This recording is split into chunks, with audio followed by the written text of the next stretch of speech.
In 1956, MGM cut an 11-minute scene from Forbidden Planet that was never meant to reach theaters. The scene involved Anne Francis and her pet tiger. Something about innocence, power, and an ancient myth that made censors panic. For decades, only a handful of people knew it existed. The scene explained why the tiger suddenly attacks Altera after her first kiss, but the explanation was too controversial for 1950s audiences. What MGM buried reveals a dark secret about the film's true meaning. In 1952, two matte painters who had never written a screenplay in their life walked into MGM with a story they called Fatal Planet. Irving Bloch and Alan Adler were not taken seriously. Science fiction back then was considered a dumping ground for low-budget throwaways, a place where studios sent their leftover actors and reused monster suits. But their pitch had something different. It came from two men who didn't think in words, but in images. They saw a planet not just as a place, but as a canvas for fear, awe, silence, and technology. MGM tossed it out at first, but something about it lingered. By 1954, the tide had shifted. Studio heads were no longer ignoring the television boom or the growing curiosity about space. MGM took the gamble and gave it a second look. That dusty pitch got pulled out of a drawer and quietly transformed into what would become Forbidden Planet, one of the most expensive sci-fi experiments of its time. MGM didn't just approve it, they bet on it. Somewhere between $1.9 and $2 million got poured into a genre that usually scraped by with $150,000 to maybe $500,000. The studio wasn't just trying to make a sci-fi flick, they wanted to elevate it. Set designs were built from scratch. The cast wasn't made up of fading B-list stars, but up-and-comers like Leslie Nielsen and Anne Francis, paired with the gravitas of Walter Pidgeon. Every dollar went into turning a genre nobody respected into something people couldn't stop looking at. MGM's decision was bold enough that the industry stood still for a second. Was it a foolish risk or a new future? Even inside MGM, executives whispered about the cost. But the gamble worked. It didn't just make its money back, it changed what science fiction meant to studios, showing them that the stars didn't have to be cheap to shine. Originally, the story was set in the year 1972, but the technology in the script felt too wild, too far-fetched for anything remotely near the real-time line. So they flung the story 200 years forward, landing in the 23rd century on a distant world called Altair 4. The core plot quietly borrowed from Shakespeare's The Tempest. Dr. Morbius became a futuristic Prospero, stranded with secrets he couldn't control. His daughter Altera took the place of Miranda. Even the monsters weren't just monsters. They were shaped by the human mind, pulled from the subconscious like Shakespeare's spirits of vengeance. This quiet fusion of high art and pulp genre made the film stand out. It wasn't just lasers and spaceships. It was about power, ego, control, and fear buried so deep inside the brain that even the stars couldn't escape it. MGM handed the directing job to Fred M. Wilcox, who had no history with sci-fi. His biggest credit was Lassie Come Home. People raised eyebrows, but MGM wasn't looking for a visionary to reinvent the genre. They wanted a disciplined hand who could handle a big cast, big set, and tight schedule. Wilcox delivered. His outsider perspective made everything stranger in the best way. He didn't shoot it like a sci-fi film. He shot it like it was Shakespeare in space. There were no jokes, no nods to the audience, no winks at the camera. He treated it seriously. That gravity helped ground the surreal plot. He let the special effects breathe, but never lost focus on the human faces at the center of the story. The script went through a transformation under screenwriter Cyril Hume. He took Bloch and Adler's visual concept and sculpted it into something deeper. Freudian psychology started creeping in. the monsters became more than physical threats. They became symbols of repression and desire, drawn from the mind of Dr. Morbius himself. Hume didn't just write dialogue, he added layers: literary, psychological, mythological. The story had echoes of past trauma and fear of power, and the way knowledge itself could destroy you. It wasn't just about aliens, it was about the dark corners of the human soul, tucked behind a shining curtain of advanced machines. Walter Pidgeon was 58 years old when MGM asked him to play Dr. Morbius. He had spent decades playing dignified roles in prestige dramas. Sci-fi was not in his vocabulary. He nearly said no. What changed his mind wasn't the genre. It was the promise of a $1.9 million production and a script that mirrored The Tempest. Pidgeon saw the story had weight. It wasn't camp, it was cautionary. He took the part, and in doing so, he gave the film the seriousness it needed. He anchored the madness with restraint. Anne Francis, only 23, walked onto the set wearing what would later be called the first miniskirt in film. Her costumes, designed by Helen Rose, were shocking. They predated Mary Quant's fashion breakthrough by almost a decade. Executives were nervous. Spain banned the film until 1967. Conservative theaters backed out. But the look stuck. Barefoot, innocent, futuristic, Altera became an icon, not just for her beauty, but for the way she defied expectations. Frances didn't just wear the future, she became part of it. Leslie Nielsen played Commander Adams, the serious, moral leader of the crew.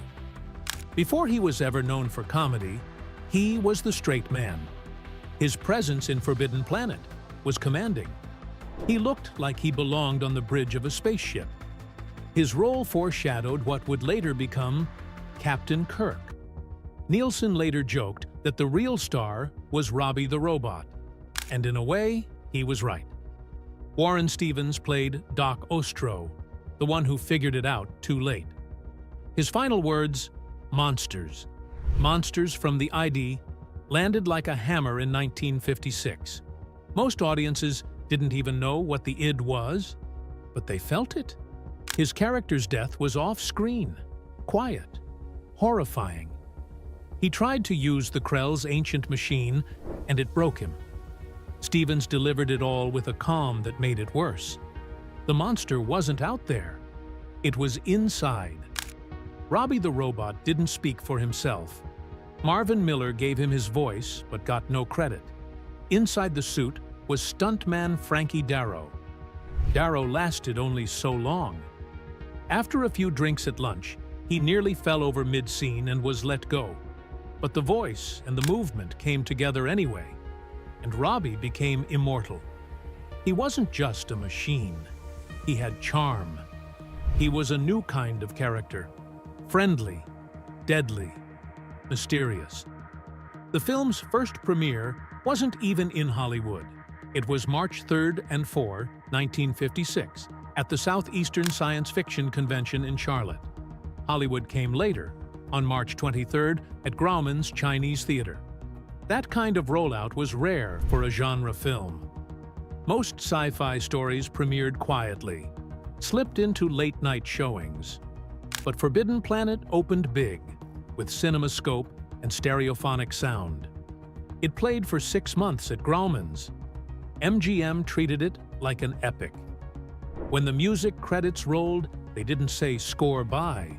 Instead, they called it Electronic Tonalities by Lewis and Baby Baron. The union rules wouldn't allow them to be credited as composers. The Barons didn't use instruments. They built circuits. They made music by breaking things: loops, feedback, static. Their work wasn't music by 1956 standards, but it changed the rules anyway. Reviews were mixed. Some critics didn't know what to make of it. The New Yorker thought it was a joke. British critics were kinder, but still puzzled. The Shakespeare, the psychology, the monsters, they didn't fit together easily. Some saw brilliance, others just saw robots and color. But the confusion didn't stop the film from growing in stature. It didn't need instant approval. It was built for the long game. The film pulled in $1.53 million in the US and Canada and $1.2235 million overseas. That gave it just under $3 million in total, with a modest profit of $210,000. Not a bomb, but not the smash MGM had hoped for. It ranked as the 30th highest-grossing American film of 1956, respectable. But the numbers weren't the real story. What mattered came later. In 1957, it got a nomination for Best Special Effects at the 29th Academy Awards. It didn't win. The Ten Commandments took the prize. But Forbidden Planet didn't need the trophy. Its monster was drawn with light. Its skies were painted. Its effects were practical, handmade, strange. The award nomination was proof that something had shifted. In Forbidden Planet, there was once a scene that tried to explain something audiences never quite understood. It was quiet, symbolic, and unsettling. Around the 11th minute, Dr. Ostro pointed out something about Altera and her tiger. He said only a virgin could tame a unicorn, and he saw something similar in the way Altera could stroke and command a full-grown tiger without fear. That scene didn't make it into the final cut. MGM cut it clean. The motion picture production code at the time found the virgin unicorn metaphor too suggestive. The idea that a woman's sexual innocence gave her mystical power over animals? That wasn't something they could let reach theaters in 1956. When Altera kisses Commander Adams for the first time, her tiger turns on her. It doesn't hesitate. The animal that once laid peacefully beside her now sees her as a threat. In the finished version of the film, there's no explanation. It looks like a random moment of violence, but it wasn't random. The deleted scene would have made it clear. That kiss, that one moment of romantic awakening, was the end of her power over the animal. Like in those old myths where the unicorn bolts the second innocence is gone. When the tiger lunges, it isn't just about danger. It's about change, loss, and something that can't be undone. For years, the only place that scene existed was in a book. The novelization of Forbidden Planet, written by Philip MacDonald under the name W.J. Stewart, was released in 1956, before the movie ever hit theaters. It kept the unicorn line. It spelled it out word for word, how Altera's purity kept the tiger in check. Most people reading the book assumed it was just a creative flourish. They didn't know the scene had been filmed and then buried. For almost 20 years, nobody outside of MGM saw any evidence that it had ever been shot. MGM had a rule: destroy all work prints. They didn't want alternate versions of their movies floating around. They didn't want raw cuts leaking to the public. But somehow, Forbidden Planet slipped through. In 1977, the old work print turned up in a forgotten archive. It had the unicorn scene. It had different takes, alternate dialogue, raw sound. Nobody knows exactly why it was saved. Maybe someone forgot. Maybe someone couldn't bring themselves to burn it. But it survived. And when it resurfaced, it changed everything. That work print got restored. First, it showed up on a Criterion Laserdisc. Then on the 50th anniversary DVD. Then again on Blu-ray. Fans who had grown up watching the theatrical version finally saw what had been missing. The kiss, the tiger, the myth. It all clicked. Altera wasn't just a space ingenue. She was a metaphor walking.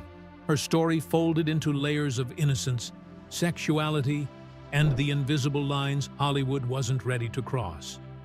And there was something else that sparked controversy in 1956. Altera had a scene where she swam alone, floating through the water like something from a dream. It looked like she was nude. Word spread fast. Anne Francis on screen naked in a sci-fi movie. But she wasn't. She wore a skin-colored bodysuit. It was thin, seamless, carefully designed to look like bare skin under light and rippling water. The illusion worked too well. Audience members were outraged. Morality groups wrote angry letters. Some theaters pulled the film from their lineups. MGM had to issue public statements. They said no, Anne Francis was never nude. No, nothing indecent had happened. But people didn't buy it. They couldn't believe it was just lighting and angles. George Folsey, the cinematographer, had used precise lighting, kept shadows out of frame, avoided seams, and let water reflection hide the costume's edges. He turned a bodysuit into a scandal. Even the crew was shocked at how real it looked. MGM wanted to push boundaries without crossing the line. They found a way to do both. In 1972, when MGM tried to re-release the film as a kiddie matinee, they cut over 6 minutes. The swimming scene was gone. So were several flirtatious exchanges, anything too suggestive. The version that showed in theaters that year had a G rating, but it was missing what gave the movie its edge. For years, kids saw the tamed version. It wasn't until much later that audiences got to see the original, uncensored take again. Spain didn't allow the film at all. For over 10 years, Forbidden Planet was banned there. The Spanish censors under Franco took issue with Anne Francis's miniskirts and that swimming scene. It wasn't the words, or the monsters, or the spaceship. It was the costumes. Her skirts were too short, her body too visible. The film didn't screen in Spain until 1967. By then, it had already become a classic elsewhere. But in Spain, it was still considered dangerous. Anne Francis almost wore something even more modest. MGM's costume designer Helen Rose created a silver lame jumpsuit that covered her completely, from the neck down. It even came with a matching hood, silver gloves, and see-through shoes. But when Dor Shari, MGM's studio head, saw it, he said no. Too revealing, he said, too sexy.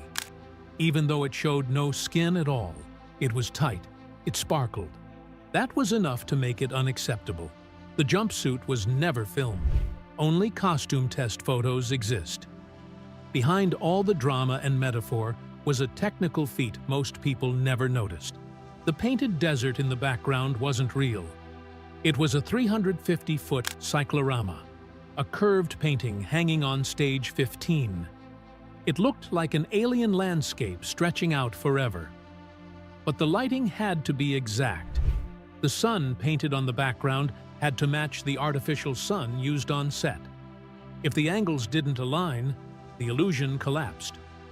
Folsey lit that painting with 40 skylights, each with 10 1,000-watt bulbs, plus 96 K10s and 192 K5s, all drawing so much power they had to run extra lines from other stages. That one backdrop required a small army of electricians. Then came the spaceship. Arthur Lonergan designed a 51-meter flying saucer that filled the entire set. It was 167 feet across, the size of a real building. It overwhelmed the cast. MGM execs walked on set and immediately increased the budget. The film ended up costing $2 million. At the time, that was unheard of for a science fiction film, but the spaceship wasn't just a set. It was a commitment. It raised the stakes. It forced everyone to bring their best. 4 of MGM's largest sound stages were used. No other film had done that before. Each one held a different part of the world: the spaceship, the Krell laboratory, the control center, the alien terrain.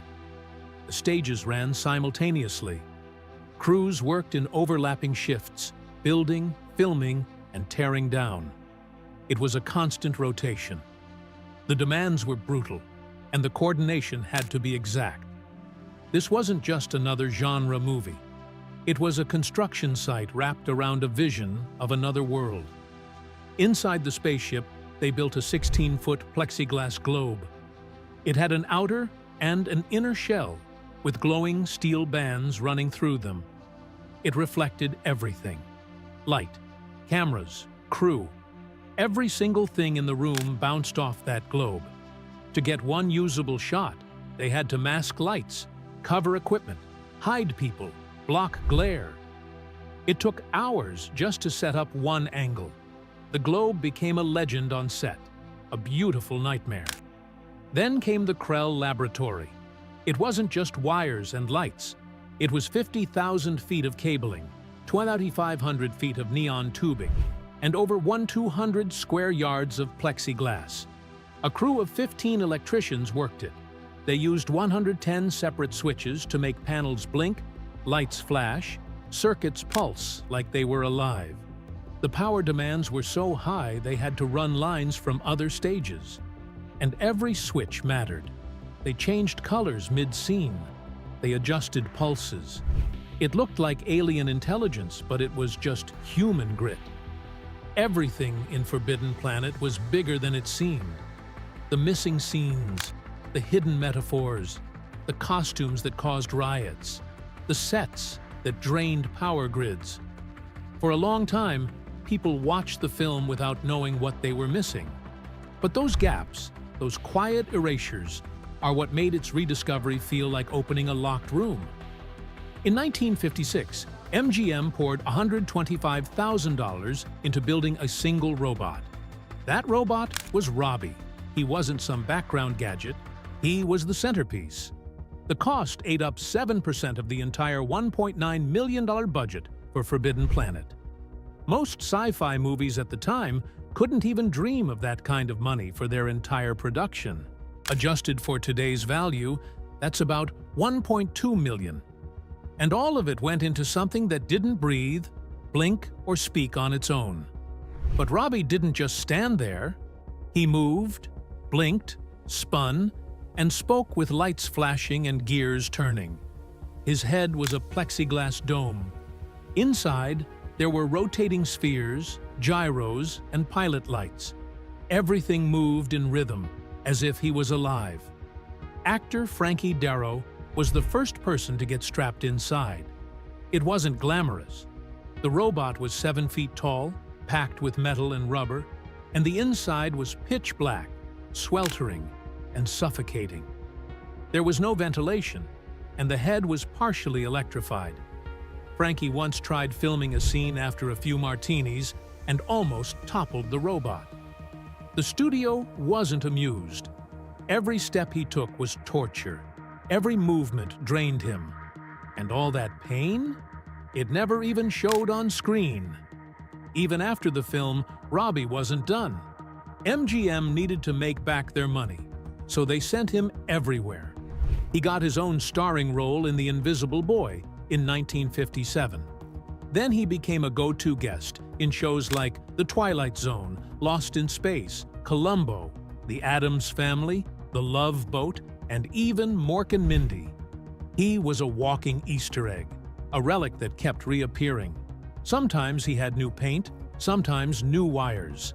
But the silhouette never changed. He even shared the screen with Bugs Bunny and Looney Tunes, back in action in 2003. It wasn't a cameo career, it was a second life. People called him the hardest working robot in Hollywood. But Robby was more than metal. He had rules. Dr. Morbius, the character who built him, gave him strict orders that lined up with Isaac Asimov's 3 laws of robotics. No harming humans, obey orders, protect himself, but never at the cost of the other 2 rules. These rules shaped the story. When the invisible id monster attacks, Robby refuses to fight. His circuits lock. He's frozen. Because deep down, he knows the monster is part of Morbius. If he attacks the monster, he attacks his own master. It was one of the first times a movie robot followed not just commands, but ethics. And it changed sci-fi forever. That wasn't the only thing Forbidden Planet did first. Its soundtrack wasn't made with violins or trumpets. It was made with circuits. Louis and Baby Baron didn't use instruments. They used self-built machines.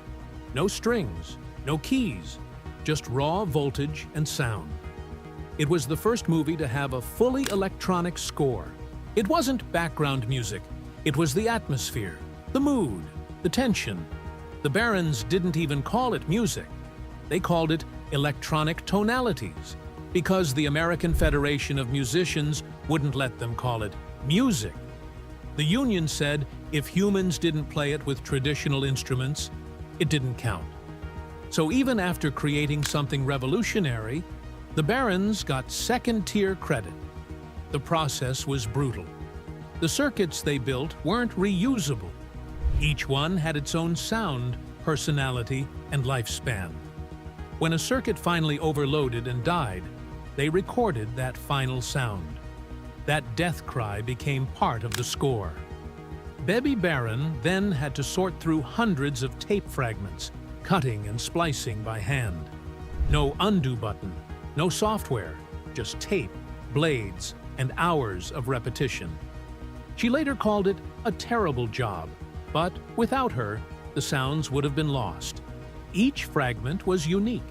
Nothing could be recreated. Their approach wasn't just experimental, it was philosophical. Inspired by Norbert Wiener's theory of cybernetics, the Barons saw machines as more than tools. They saw them as organisms, alive in their own way. The circuits responded to feedback. They adapted. They changed with time. Each one had a beginning, a middle, and an end. That belief turned their machines into co-creators.